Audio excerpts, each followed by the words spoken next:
प्रभाग क्रमांक 3 मध्ये भाजप उमेदवाराच्या घरावर हल्ला, गाड्यांची तोडफोड, शिंदे सेना समर्थकांनी हल्ला केल्याची तक्रार। मिरजेत निवडणूक प्रचार सुरू होण्यापूर्वीच वातावरण तापले असून प्रभाग 3 मध्ये भाजप उमेदवाराच्या सुनीता वनमाने यांच्या घरावर हल्ला करून गाड्यांची मोडतोड करण्यात आली।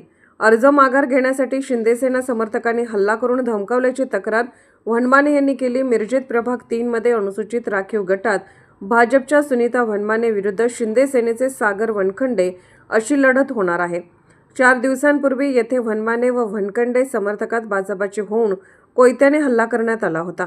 याबाबत पोलिसात तक्रार न करता हे प्रकरण मिटवण्यात आले होते। त्यानंतर गुरुवारी मध्यरात्री 12:30 वाजता अतुल वायदंडे, निलेश गडदे, शुभम चंदनशिवे व त्यांच्या 10 ते 15 साथीदारांनी वनमाने यांच्या घरावर हल्ला चढवला। यावेळी घरासमोर असलेल्या चारचाकीवर कोयता मारून काचा फोडण्यात आल्या, दुचाकीची मोडतोड करण्यात आली। यावेळी वनमाने समर्थकही जमल्याने हल्लेखोर दुचाकीवरून अंधारात पळून गेले। यातील निलेश गडदे व अतुल वायदंडे हे खून प्रकरणातील आरोपी असून त्यांनी अर्ज माघार घे असे धमकावल्याची तक्रार सुनीता वनमाने यांचे पुत्र संदीप वनमाने यांनी केली। शिंदे सेनेचे उमेदवार सागर वनखंडे यांच्या समर्थकांनी हा हल्ला केला असून याबाबत पोलिसात तक्रार केल्यानंतरही पोलीस तासभर उशिरा आल्याची तक्रार वनमाने यांनी केली। हल्ल्याच्या घटनेचे सीसीटीव्ही चित्रण झाले आहे। या घटनेमुळे इस्रायल नगर परिसरात खळबळ उडाली होती।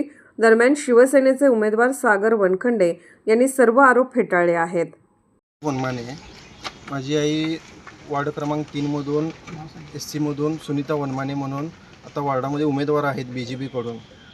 तर रात्रीच्या दरम्यान 12च्या दरम्यान गुंड प्रवृत्तीचे मर्डरमधले कुपवाडचे व खंडेराजुरीमधले निलेश गडदे, अतुल वायदंडे, शुभम चंदनशिवे ही लोक रात्री येऊन मला अर्ज उद्याच्या उद्या मागं घ्यायचं अशी मला धमकी देऊन रिव्हॉल्वर दाखवून व कोयत्याचा धाक दाखवून माझ्या मागे लागून मला म्हटले की उद्याच्या उद्या काय पण करायचं, उद्या तू अर्ज मागे घ्यायचं असं। म्हणजे ह्याचा अर्थ काय?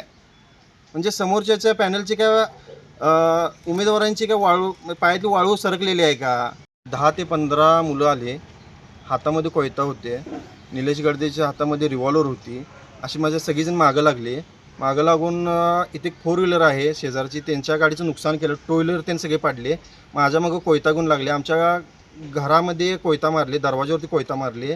असं करून पूर्णपणे शिव्या देऊन उद्याच्या उद्या काय पण करायचं, अर्ज मागे घ्यायचं, वनखंडे सराच्या विरोधात तू थांबायचं नाही असं म्हणून मला धमकी देऊन त्यांनी फरार झाले तिथून। रात्री पोलिसांना कॉल केला, पोलिसांना कॉल केल्यावरून पोलीस अर्ध्या तासाने आले, ते पण ते सगळी मुलं तिथून गेल्यावरनं पोलीस पण लेट आले। म्हणजे ह्याचा अर्थ आम्ही काय समजायचं? आमच्या जीवाला धोका आहे, आम्हाला पोलिसांची संरक्षण आम्हाला पाहिजे।